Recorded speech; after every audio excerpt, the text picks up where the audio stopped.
रामराज शर्मा, पहला सवाल आप ही से होगा। बीजेपी लगातार चुनावी मंथन कर रही है। हमने दो पार्टियों का तो गठबंधन हमने देख लिया जो लगभग तय है, एक तरफ जेजेपी और एक तरफ आईएनएलडी। जो सूत्रों के हवाले से हमें आज के दिन जानकारी मिली है, क्या उस पर मुहर लग सकती है क्या, जो हालोपा और आरएलडी की चर्चाएं हैं? देखो, मैं आपको बताना चाहूंगा, जिस तरह से जनता का प्यार आशीर्वाद हमारे को मिल रहा है, तीसरी बार केंद्र में हमारी सरकार विश्व के सबसे लोकप्रिय और ताकतवर प्रधानमंत्री आदरणीय नरेंद्र मोदी जी की अगुवाई में बनी है, तो देवतुल्य जनता जनार्दन हमारे को आशाहीन पूर्ण विश्वास भी है कि हमारे को आशीर्वाद देगी और हरियाणा में भी तीसरी बार हमारी सरकार बनेगी और नायब सैनी जी दूसरी बार मुख्यमंत्री बनेगी। हमारे नायब सैनी जी दूसरी बार मुख्यमंत्री बनेंगे, हमारी सरकार बनेगी, उसके मुखिया नायब सैनी जी हैं और उन्हीं की अध्यक्षता में हम चुनाव लड़ रहे हैं। और माननीय जो हमारे गृह मंत्री हैं, जो लोह पुरुष हैं और बहुत ही प्रसिद्ध रणनीतिकार हैं, हमारे चाणक्य की भूमिका में हैं, तो उन्होंने डिक्लेयर कर दिया था अगले मुख्यमंत्री भी हमारे नायब सैनी जी होंगे और हमारे को किसी गठबंधन की जरूरत नहीं है। और वैसे करना ना करना ये हाईकमान का काम है, तो जैसे उनके दिशा निर्देश होंगे उसका फॉलोअप हम करेंगे। और जिस तरह से हमारी सरकार ने केंद्र में भी काम किया है, डबल इंजन की सरकार ने, हरियाणा में भी हमारी सरकार ने बहुत अच्छा काम किया है, तो केंद्र की सरकार ने जिस तरह से काम किया है, विदेश में डंका बजाया है, विदेश में हमारी दाग जमी है और आर्थिक दृष्टि से Ramraj Sharma ji, come to the point sir, अभी आएंगे, डिबेट को ओपन करेंगे। मतलब कि इस जो जंगल में आग की तरह जो खबरें फैल रही हैं, कितनी मोहर आप इस पे लगा रहे हैं?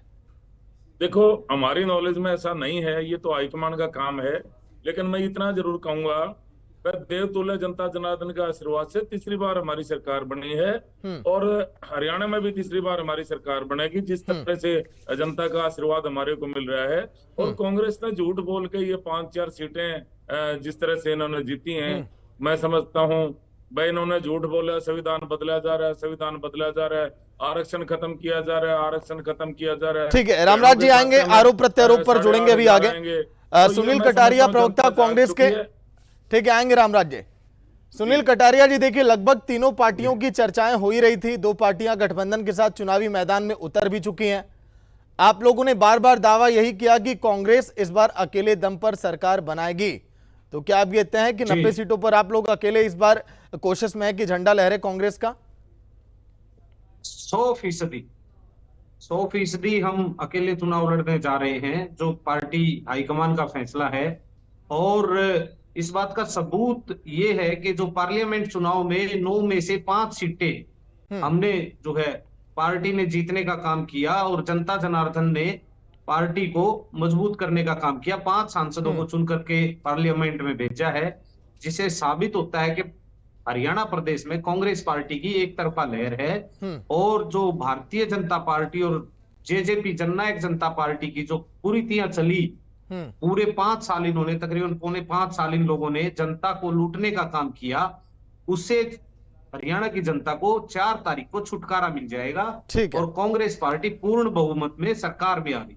ठीक है, अजय चौधरी, प्रवक्ता जेजेपी के हैं। अजय चौधरी जी, देखिए आज के दिन तो जिन साथियों ने आपका दामन छोड़ा था उनका इस्तीफा भी मंजूर हो चुका है, लेकिन चर्चाएं अब यह हैं कि वो बीजेपी के साथ जा सकते हैं, तो झटका तो थोड़ा लगेगा, जो उनका जनाधार होगा वो भी देखिए उधर शिफ्ट हो जाएगा इससे।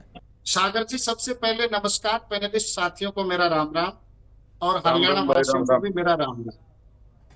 जैसा कि आपने कहा कि कुछ साथी, कुछ विधायक साथ छोड़ करके चले गए, निश्चित रूप से एक पार्टी का छोटा कार्यकर्ता भी जाता है तो पार्टी को उसका नुकसान होता है, बिल्कुल।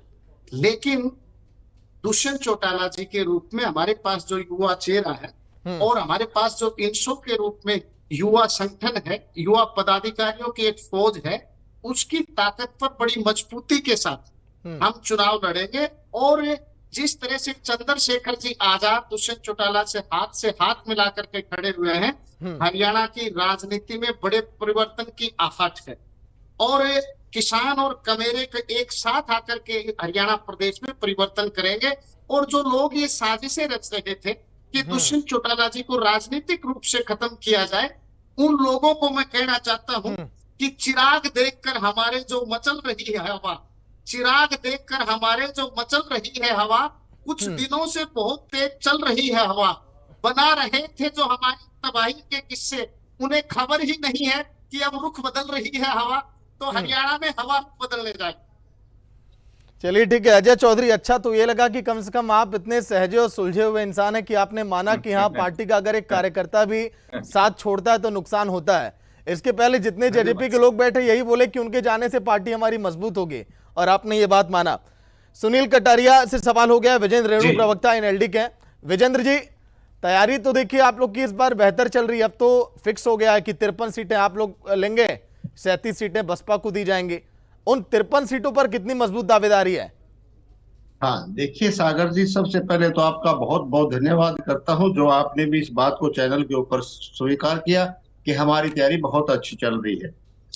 जहां तक 53 सीटों की बात है, देखिए उसमें हमारी बहुत अच्छी तैयारी चल रही है और बड़ी गंभीरता के साथ हमारा जो हाई कमान है, शीर्ष नेतृत्व है, वो एक एक सीट के ऊपर गंभीरता से विश्लेषण कर रहे हैं, एनालाइज कर रहे हैं और मजबूत, टिकाऊ और जिताऊ उम्मीदवार को वहां से उतारने का काम करेंगे, जिसमें से 5-6 उम्मीदवार इनेलो पहले उतार चुके हैं और बीएसपी ने भी 4 उम्मीदवार उतार दिए हैं। लेकिन क्योंकि आपने 53 की बात की है तो मैं 53 की बात करते ही यही कहूंगा कि हमारे 5-6 उम्मीदवार तो आ चुके हैं, चाहे उसमें अभय सिंह चौटाला जी इलाहाबाद से हो, रानिया से हमारे अर्जुन चौटाला जी हैं और नाहरनौल से उमेद सिंह लोहान जी हमारे मैदान में आ चुके हैं। बहादुरगढ़ की सीट हमने हमारे पूर्व लोकप्रिय अध्यक्ष, प्रदेशाध्यक्ष थे अभय सिंह राठी जी, उनके परिवार को सौंपने का काम किया जी।